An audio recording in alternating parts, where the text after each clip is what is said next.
Welcome to Shri Chaitanya DSC online Tirupati.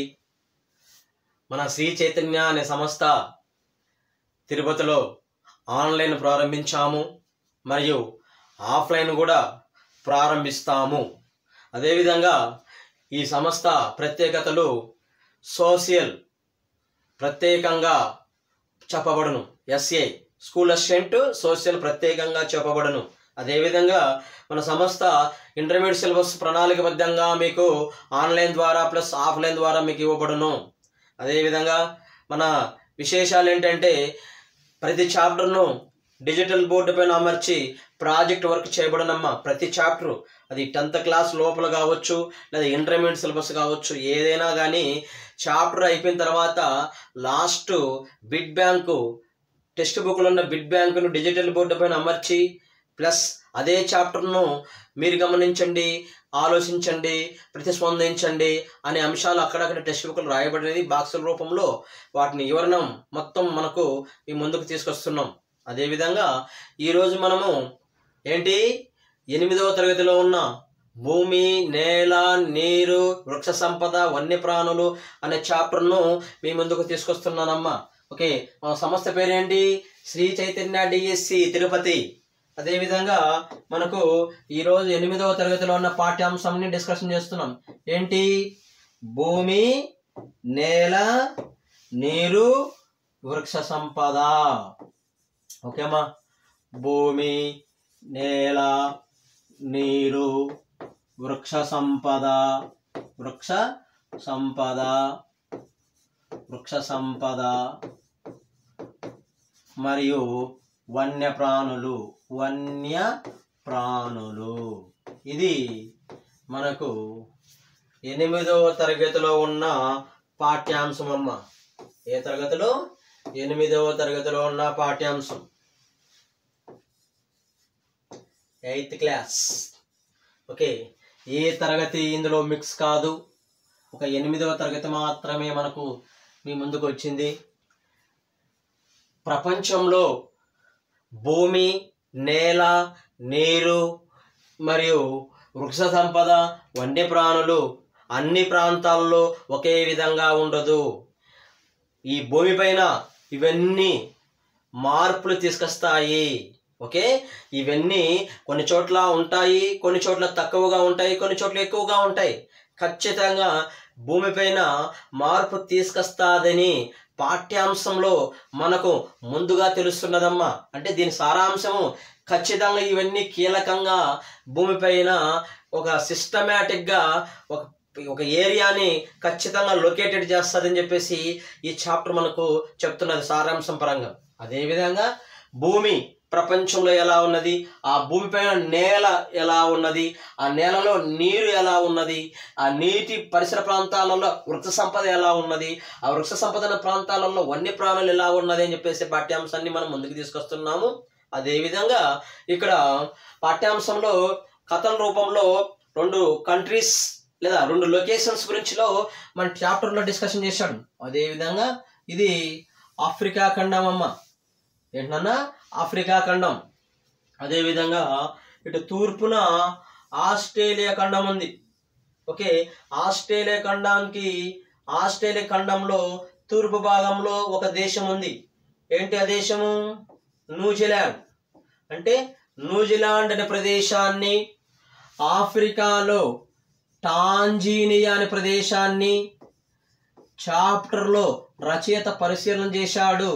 అదేవిధంగా Africa ఖండంలో, ఏ ఖండంలోనన్నా Africa ఖండంలో టాంజానియా దేశంలో మాంబా అనే అమ్మాయి ఉంది. మాంబా. ఈ మాంబా అనే అమ్మాయి ఉదయం నిద్ర లేవగానే త్రాగడానికి నీరు కొన్ని కిలోమీటర్లు నడిచి త్రాగడానికి నీరు తీసుకొని ఇంటికి చేరుతారు. అంటే ఇంటికి ఎందుకు లేటుగా చేరుతున్నది? అమ్మాయి చాలా దూరం పోయి త్రాగడానికి నీరు తీసుకొని ఇంటికి వచ్చే లోపల చాలా ఆలస్యం అవుతున్నది. ఎస్, ఆ నీరు తీసుకొచ్చిన తర్వాత ఆ టాంజానియా దేశంలో మాంబా అనే అమ్మాయి ఆ ఇంట్లో వాళ్ళ అమ్మకు కొన్ని వంట పనులు చేసి, అంటే ఇంటికి సంబంధించిన పనులన్నీ చేసి తదుపరి తన తన సోదరితో, ఎవరి సోదరితో, మాంబా అనే అన్నతో కలిసి మేకలు మేపడానికి వెళ్ళును. ఓకే, మేకలు మేపడానికి ఇద్దరు కలిసి వెళితే ఆ మేకలు మేసే పరిసర ప్రాంతాలలో, అంటే వాళ్ళ గుడిసెకు దగ్గరలో ఒక రాతి నేల ఉంది. ఆ రాతి నేలలో వీళ్ళు మాంబా కుటుంబం ప్లస్ దున్ని మరి చిక్కుళ్ళు జొన్నలు వేసి వాళ్ళు వ్యవసాయం చేస్తారు. ఏ ఖండంలో? ఆఫ్రికా ఖండంలో. అంటే ఆ రాతి నేలలో చిక్కుళ్ళు జొన్నలు పండిస్తారు. అవి వారికి సంవత్సరం అంతా సరిపడిపోయే ధాన్యం రాదు. ఏదో ఆ రాతి నేలలో కొద్దిగా పండుతుంది కాబట్టి వాటిని వాళ్ళు వాటి ద్వారా జీవనం ముందుకు తీసుకెళ్తారు. అదేవిధంగా నెక్స్ట్ ఆస్ట్రేలియా ఖండంలో, ఆస్ట్రేలియా ఖండంలో న్యూజిలాండ్ దేశంలో పీటర్ అనే అబ్బాయి ఉన్నాడు. ఏంటి? పీటర్. ఈ పీటర్ అనే అబ్బాయి ఉదయం నిద్ర లేవగానే స్కూల్కి వెళ్ళును. ఉదయం నిద్ర లేవగానే స్కూల్కి వెళ్ళును. స్కూల్కి నుంచి ఇంటికి వచ్చిన తర్వాత అతని బాబాయి గొర్రెలు మేపుతూ ఉంటాడు. గొర్రెలను మేపడాన్ని పరిశీలించి ఈ పీటర్ కుటుంబానికి ఊలు పరిశ్రమ ఉంది. ఊలు అంటే ఉన్ని పరిశ్రమ. ఆ ఉన్ని పరిశ్రమను పరిశీలన చేసేవాడు బాబాయి గొర్రెలు మేపుతూ ఉంటే పరిశీలించేవాడు, ప్లస్ స్కూల్కి వెళ్ళేవాడు. అదేవిధంగా ఆ గొర్రెలు మేసే ప్రదేశంలో పచ్చిక మైదానం ఉండేది. ఏ కుటుంబానికి? పీటర్ కుటుంబానికి. ఆ గొర్రెలు మేసే ప్రాంతంలో ఆ పచ్చిక మైదానంలో అక్కడ సేంద్రియ ఎరువులు వాడి కూరగాయలు పండించేవాళ్ళు. ఎవరు? పీటర్ కుటుంబం. అంటే ఇతను ఆర్థికంగా ముందుకెళ్తున్నాడు, ఏమో ఆర్థికంగా వెనుకబడింది. 2 నేలలే. కానీ ఈ 2 నేలలు, న్యూజిలాండ్లో ఒక నేల ప్లస్ ఆఫ్రికా ఖండంలో ఒక నేల. ఈ నేలలు నేల, నీరు, వృక్ష సంపద, వన్యప్రాణులు ఖచ్చితంగా వీళ్ళ జీవితంలో ఖచ్చితంగా కొందరిని వెనుక నెట్టేస్తున్నాయి, కొందరిని ముందుకు తీసుకెళ్తున్నాయి. ఈ విధంగా ఉంటే ప్రపంచంలో ముందుకు వెళ్ళడానికి కొన్ని ప్రాంతం వాసులు చాలా వెనుకబడి ఉంటారు అని చెప్పేసి ఈ పాఠ్యాంశము మనకు సారాంశం రూపంలో తెలియచేస్తున్నది. ఈ 2 ప్రాంతాల మధ్య భూమి, నేల, నీరు, వృక్ష సంపద, వన్యప్రాణులు తేడాలు గమనించండి అని పాఠ్యాంశంలో రాయబడినది. ఒక్కసారి అండి, ఇతను ఇక్కడ మాంబా, అక్కడ పీటర్, వీళ్ళిద్దరిలో ఎవరు బాగా చదువుకోవడానికి అవకాశం ఉంది? పీటర్కి బాగా అవకాశం ఉంది, ప్లస్ పరిశీలన చేయడానికి అవకాశం ఉంది, ముందుకెళ్ళడానికి అవకాశం ఉంది, ఆర్థికంగా ముందుకెళ్ళడానికి అవకాశం ఉంది. కారణం ఏంటి? భూమి, నేల, నీరు, వృక్ష సంపద, వన్యప్రాణులు. వాళ్ళు మాత్రము సేంద్రియ ఎరువులు వాడి, ఎవరు? పీటర్ కుటుంబం సేంద్రియ ఎరువులు వాడి మరియు కూరగాయలు పండించుకొని జీవనం ముందుకు కొనసాగిస్తున్నారు. మాంబా అనే అమ్మాయి వాళ్ళ కుటుంబం రాతి నేలలో కొన్ని జొన్నలు, చిక్కులు పండించుకొని వాళ్ళకి సంవత్సరం అంతా సరిపడిపోయే ఆహారం లేదు. కానీ ఈ మాంబా అనే అమ్మాయి చదువుకోవడం లేదు, పాపం ఆర్థికంగా డెవలప్ కాలేదు, చాలా వెనుకబడి ఉంది. అలా ప్రపంచంలో వివిధ ప్రాంతాలలో నేల ఖచ్చితంగా మార్పు తీసుకొస్తుంది. ఆ నేల, నీరు, వృక్ష సంపద, వన్యప్రాణులు ఖచ్చితంగా ఒక వ్యక్తిని మార్పు తీసుకొచ్చును అనే సారాంశము మనకు పాఠ్యాంశంలో మనకు కనబడుతున్నది. అదేవిధంగా ఈ 2 ప్రాంతాల మధ్య తేడాలు గమనించండి. అదేవిధంగా నెక్స్ట్ మనం ఏం చేస్తున్నాము? భూమి, మరియు ఫస్ట్ భూమిని పరిశీలిస్తున్నాం. ప్రపంచంలో భూ ఉపరితలం పైన వాతావరణ స్థితిగతులు అన్ని చోట్ల ఒకే విధంగా లేవు. వాతావరణం ప్రభావం అన్ని చోట్ల ఒకే విధంగా లేవు. కొన్ని చోట్ల కఠినమైన శీతోష్ణ స్థితి ప్రభావం ఉంటుంది, కొన్ని చోట్ల అనుకూలమైన శీతోష్ణ స్థితి ప్రభావం ఉంటుంది. కఠినమైన శీతోష్ణ స్థితి లేదా కఠినమైన ప్రభావం అంటే అక్కడ ఎడారులు ఉండొచ్చు, లోతట్టు ప్రదేశాలు ఉండొచ్చు, పర్వతాలు ఉండొచ్చు. అదేవిధంగా అనుకూలంగా ఒక ప్రాంతంలో శీతోష్ణ స్థితి అనుకూలంగా ఉందంటే ఆ ప్రదేశంలో నదీ లోయలు ఉండొచ్చు, మైదానాలు ఉండొచ్చు. మరియు ఇలా ఉండడం వల్ల ఒక ప్రాంతంలో అభివృద్ధి పరంగా ముందుకెళ్తాది, ఒక ప్రాంతంలో అభివృద్ధి పరంగా వెనుకుంటుంది. అదేవిధంగా ప్రపంచంలో ఈ భూమి ఉపరితలం పైన మరియు జనాభా చూస్తే ఏదన్నా 90% జనాభా, ఏనన్నా 90% జనాభా 30% భూభాగంలో కలరు. 90% జనాభా 30% భూభాగంలో కలరు. అంటే మీకు ఇప్పుడే అర్థమైంది. 100% భూభాగం అయితే 100% భూభాగం అయితే 30% భూభాగంలో 90% జనాభా ఉన్నారు. కారణం ఇక్కడ మైదానాలు, నదీ లోయలు అనుకూలంగా ఉండడం వల్ల వాళ్ళ జీవనం ప్రశాంతంగా ఉంటుంది. పంటలు పండించుకోవడానికి కావచ్చు, త్రాగడానికి కావచ్చు, అభివృద్ధి పరంగా ముందుకెళ్ళడానికి కావచ్చు, లేదా వాణిజ్య పంటలు పండించుకోవడానికి అవకాశం కావచ్చు. ఏ విధంగా అయినా ఇక్కడ అనుకూలంగా ఉండడం వల్ల అందువల్ల ఎక్కువ జనాభా 30% భూభాగంలో కలరు. మరియు ఈ 30% భూభాగము ఎలాంటి భూభాగము? నదీ లోయలు. చూడమ్మా, నదీ లోయలు మరియు మైదానాలు.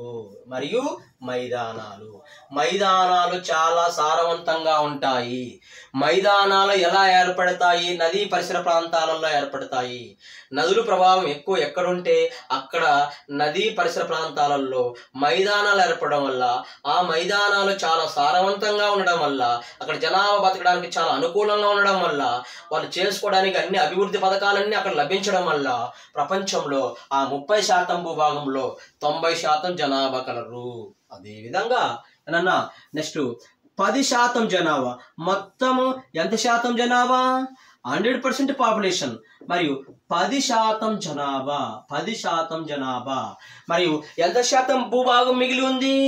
70% భూభాగం మిగిలి ఉంది. 70% భూభాగం మిగిలి ఉంది. ఈ 70% భూభాగంలో 10% మాత్రమే జనాభా ఉన్నారు. ఎందుకు ఇంత శాతం అంటే దరిదాపులన్నా 70%, అంటే 70% ఉంటే జనాభా మాత్రం ఎంత ఉంది? 10% మాత్రమే జనాభా ఉంది. 10% మాత్రమే జనాభా ఉంది. ప్లస్ ఇక్కడ భూభాగం ఎంత ఉంది? 70% ఉంది. ఎందుకు? ఇక్కడ జీవనం అనుకూలంగా లేదు. అందువల్ల 10% జనాభా 70% భూభాగంలో కలరు. ఆ 10% జనాభా 70% భూభాగంలో ఉండడానికి ప్రధాన కారణాలు తీసుకుంటే అక్కడ ఎడారులు ఉండొచ్చు, లేదా లోతట్టు ప్రదేశాలు ఉండొచ్చు. లోతట్టు ప్రదేశాలు లేదా పర్వత ప్రదేశాలు. ఆ పర్వత ప్రదేశాలు, లోతట్టు ప్రదేశాలు, ఎడారులు ఉండడం వల్ల ఈ 70% భూభాగంలో 10% మాత్రమే జనాభా ఉన్నారు.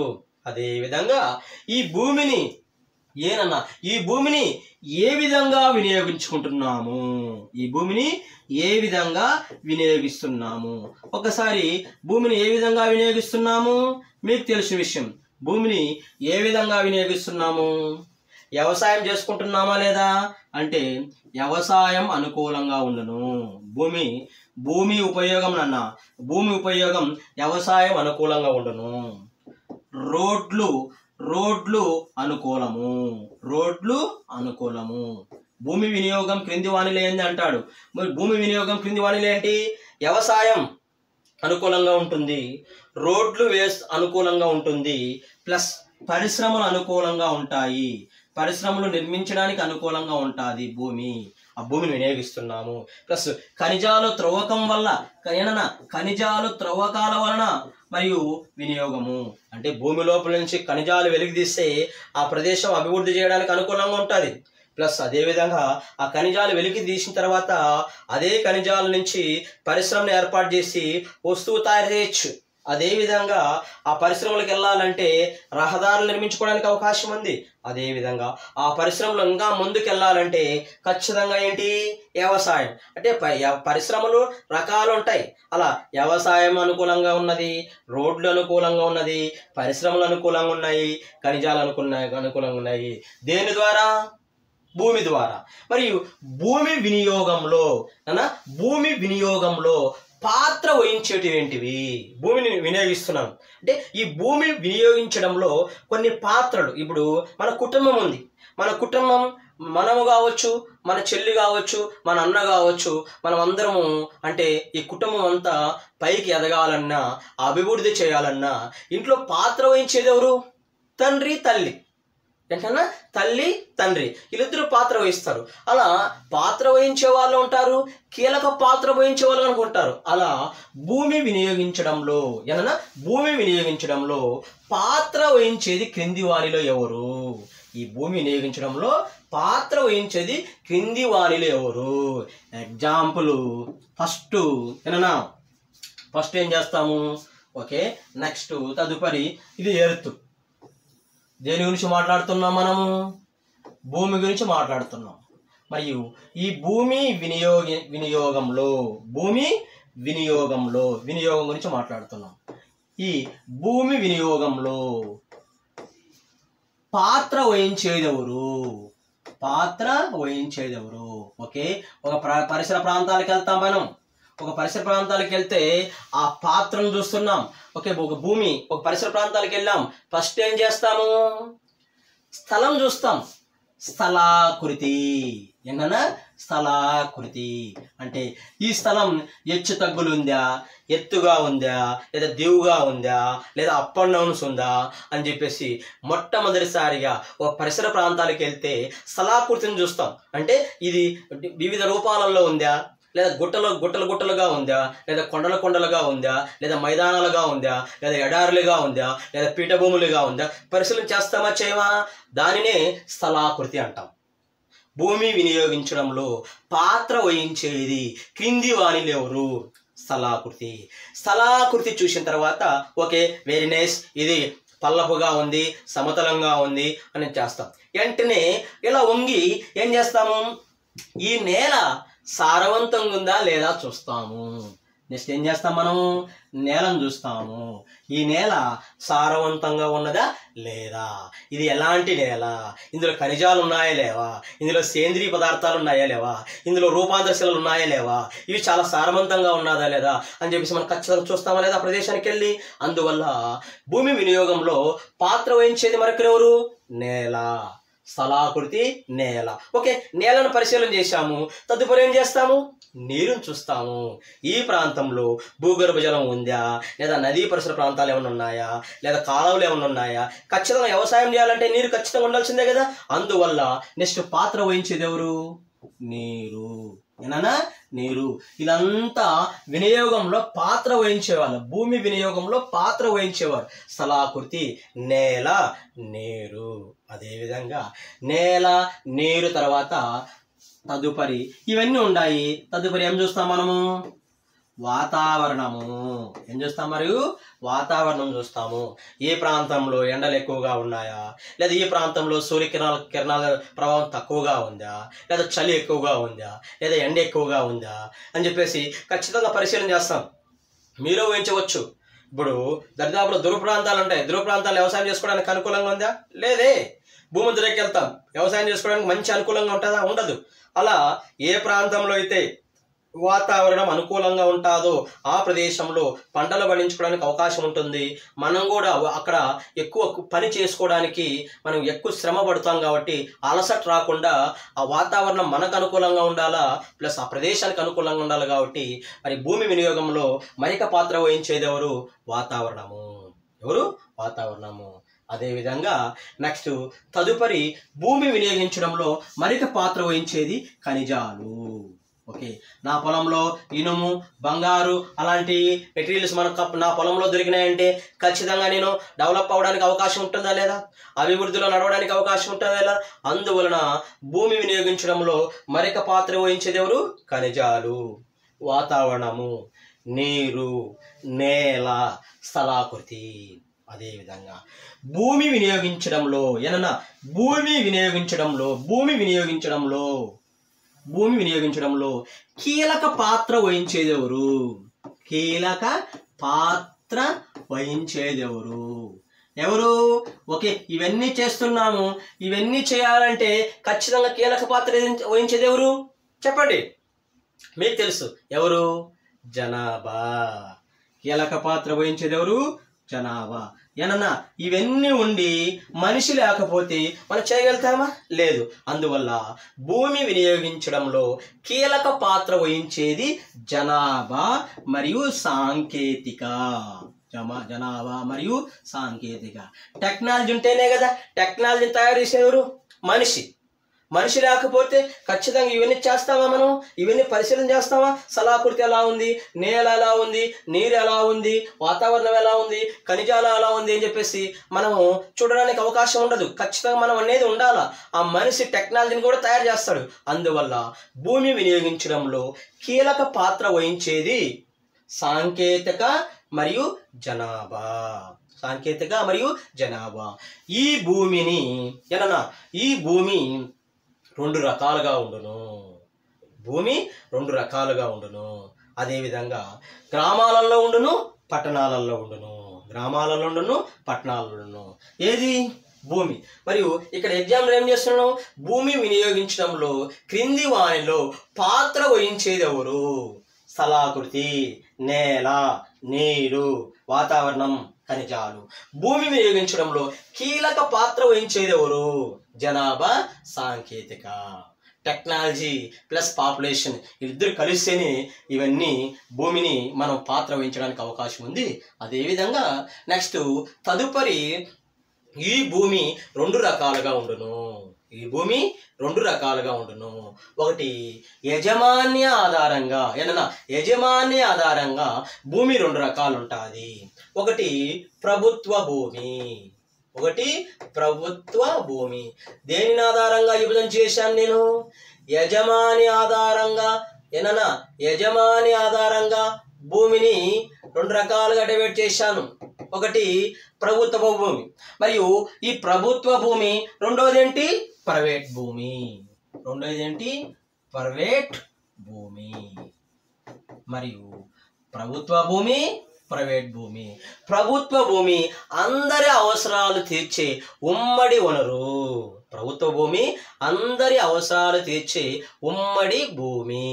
అంటే మన అవసరాలు, మన గ్రామంలో అందరి అవసరాలు తీరుస్తాయి. ఎలా అవసరాలు తీస్తాయి? పశువులు మేపుకోవచ్చా లేదా ప్రభుత్వ భూములోకి ఇచ్చి?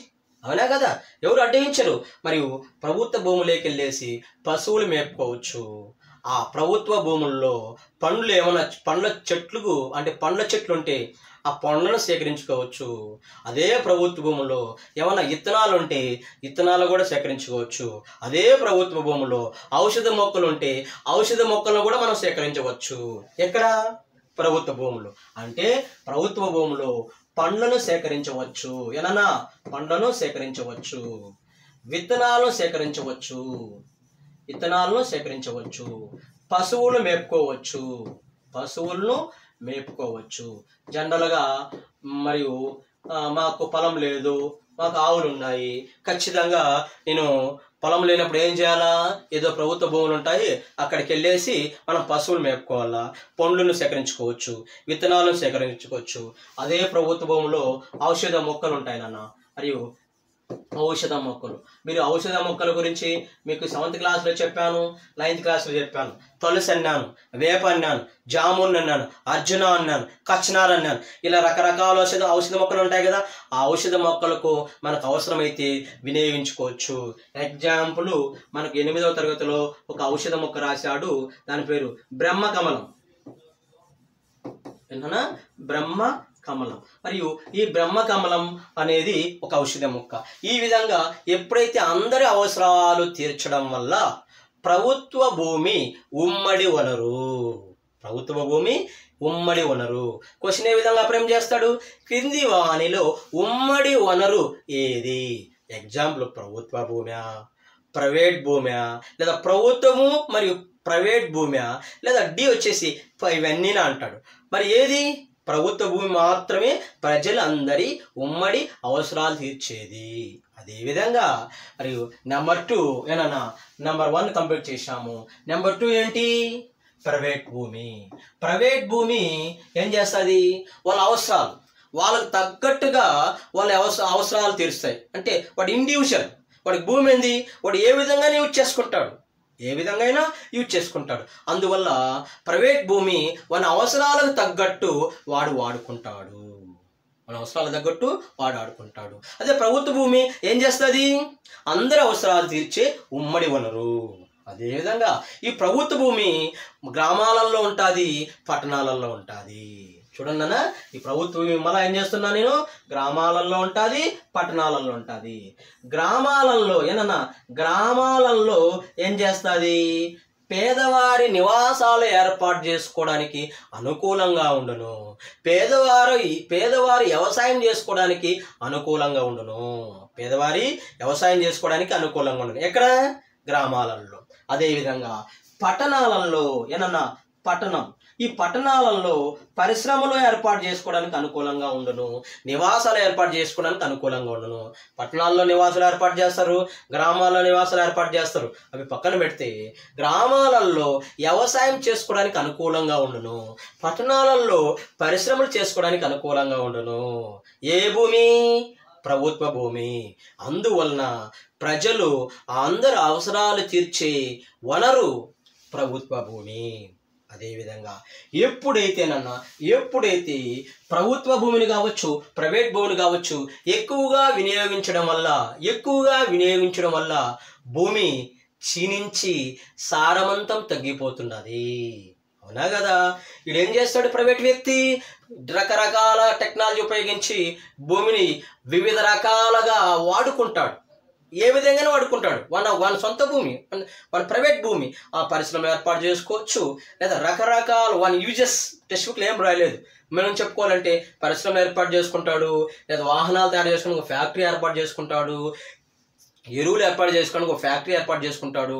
మనకు భూమి పైన మనిషికి ఏం అవసరమయ్యే ఆ వస్తువులన్నీ తయారు చేసుకోవడానికి ప్రైవేట్ అనే వ్యక్తి ఖచ్చితంగా రకరకాల వస్తువులు తయారు చేసేసి ఆ భూమిలో ఉన్న వస్తువులన్నీ వాడుకొని, భూమి లోపల ఉన్న ఖనిజాలన్నీ వాడుకొని, భూమి లోపల లభించిన ఉత్పత్తులన్నీ వాడుకొని భూమిని చివరికి క్షీణించి సారవంతం తగ్గిపోవడానికి అవకాశము అలా ప్రైవేట్ వ్యక్తి చేస్తాడు.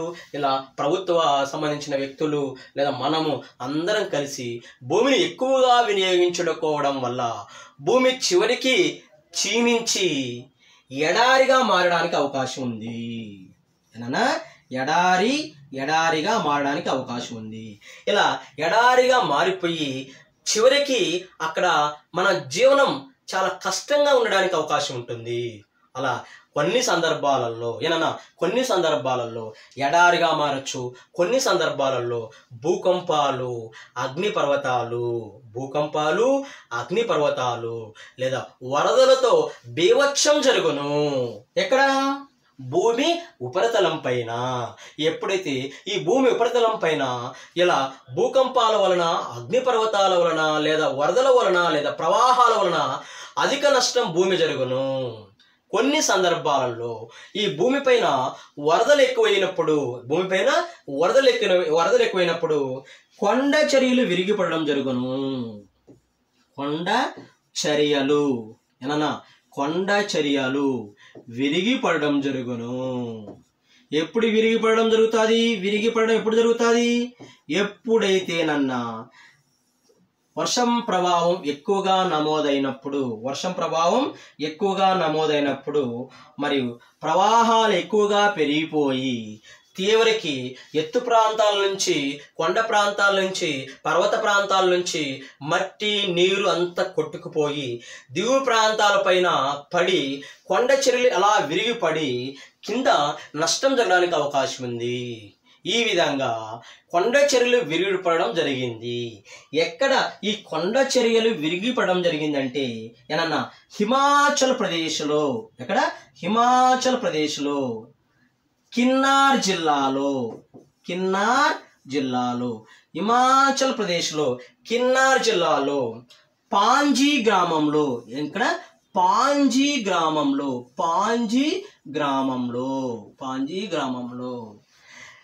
22వ నేషనల్ హైవే NH22 22వ జాతీయ రహదారి ఈ రహదారి ఎక్కడికి వెళ్తుందంట? పాత హిందుస్థాన్ నుంచి టిబెట్కి వెళ్ళే దారి. పాత హిందుస్థాన్ అంటే ఏంది? పూర్వం పాకిస్తాన్, భారతదేశం, బంగ్లాదేశ్ మొత్తం సముదాయాన్ని పాత హిందుస్థాన్ అంటారు. ఆ పాత హిందుస్థాన్ నుంచి టిబెట్కి వెళ్ళే రహదారి. ఇలా మ్యాప్ను చూస్తే మనము ఎగ్జాంపుల్ ఇది భారతదేశం. ఈ భారతదేశంలో పాత హిందుస్థాన్ నుంచి టిబెట్కి వెళ్ళే రహదారి 22వ రహదారిని కొండ చర్యలు విరిగిపడి ఏ రాష్ట్రంలో?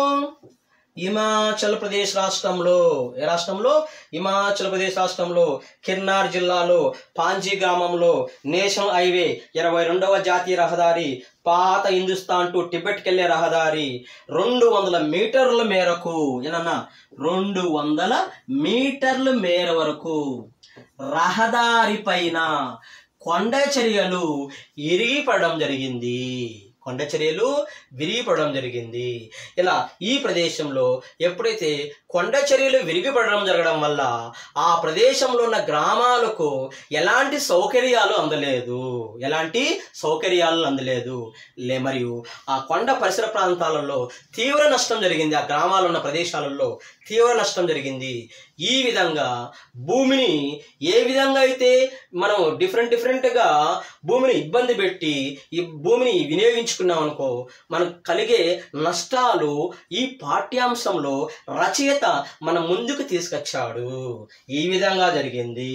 అందువలన ఈ కొండ చర్యలు ఎక్కడైతే విరిగిపడతాయో అక్కడ ఏదో విధంగా మనం వాటిని ముందుకు తీసుకొచ్చి ఆ కొండ చర్యలు విరిగిపడిన ప్రదేశాలను ఏదో విధంగా ఉపశమన చర్యలు చేయండి, అంటే తగ్గించండి.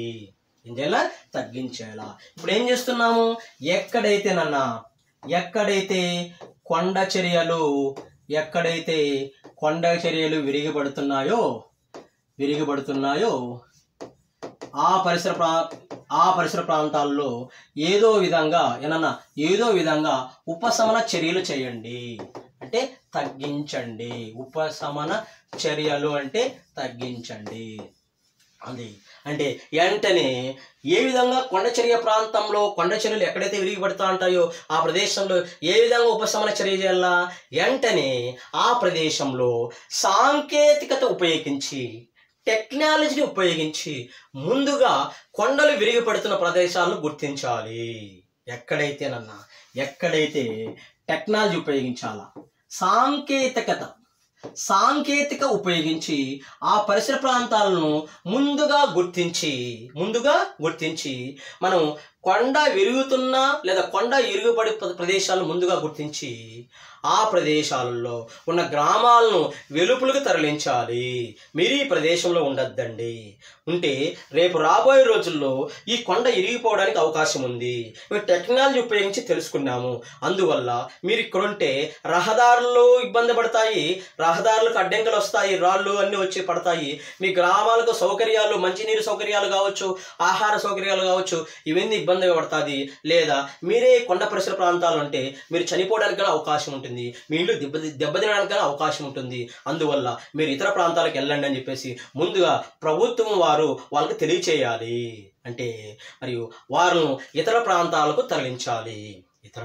తరలించి అదేవిధంగా ఎక్కడైతే వాలు పరిసర ప్రాంతాలు ఉంటాయో ఆ వాలు పరిసర ప్రాంతాల్లో ఎక్కడైతే జస్ట్ ఇవి మౌంటైన్స్ ఎక్కడైతే వాలు ఉంటుందో ఆ వాలు పరిసర ప్రాంతాల్లో గోడలు కట్టాలి. కొండలకు అడ్డంగా గోడలు కట్టాలి. ఉపశమన చర్యలు ఎక్కడైతే కొండ చర్యలు విరిగిపడుతున్నాయో ఆ ప్రదేశాల్లో కొండకు దిగువ భాగంలో గోడలు కట్టాలి. అదేవిధంగా ఎక్కడైతే నీరు వస్తుందో, పర్వత ప్రాంతాల నుంచి లేదా కొండ ప్రాంతాల నుంచి నీరు వస్తుందో ఆ ప్రదేశాల్లో అడ్డంగా గోడలు కట్టాలి. అడ్డంగా గోడలు కట్టాలి. అదేవిధంగా కొండ దిగు ప్రాంతంలో చెట్లు నాటాలి. కొండ దిగు ప్రాంతంలో చెట్లు నాటాలి. ఈ విధంగా చెట్లు నాటాలి. ఎప్పుడైతే చెట్లు నాటామనుకో, ఎత్తు ప్రాంతాల నుంచి ఒకవేళ వేగంగా ఏమన్నా జరిగినా చెట్లు ఏం చేస్తాయి? అడ్డగిస్తాయి. కొండ దిగు ప్రాంతంలో చెట్లు నాటాలి.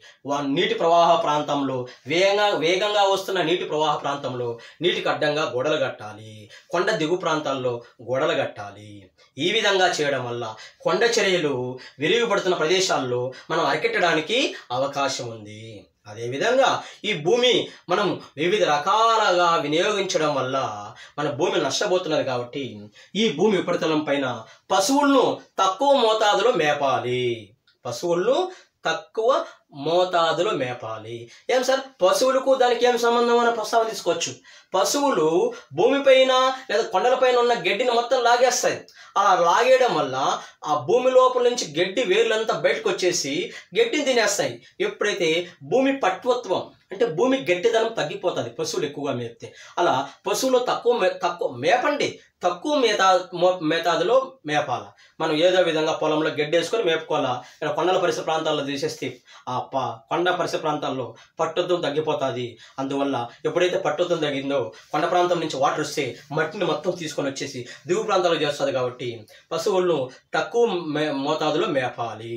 అదేవిధంగా మరియు రసాయన ఎరువులు తక్కువ వాడాలి. భూమి ఉపరితలం పైన రసాయన ఎరువులు తక్కువ వాడాలి. ఎక్కువ వాడినామనుకో భూమి నుంచి ఎడారిగా మారిపోవడానికి అవకాశం ఉంది. అందువల్ల రసాయన ఎరువులు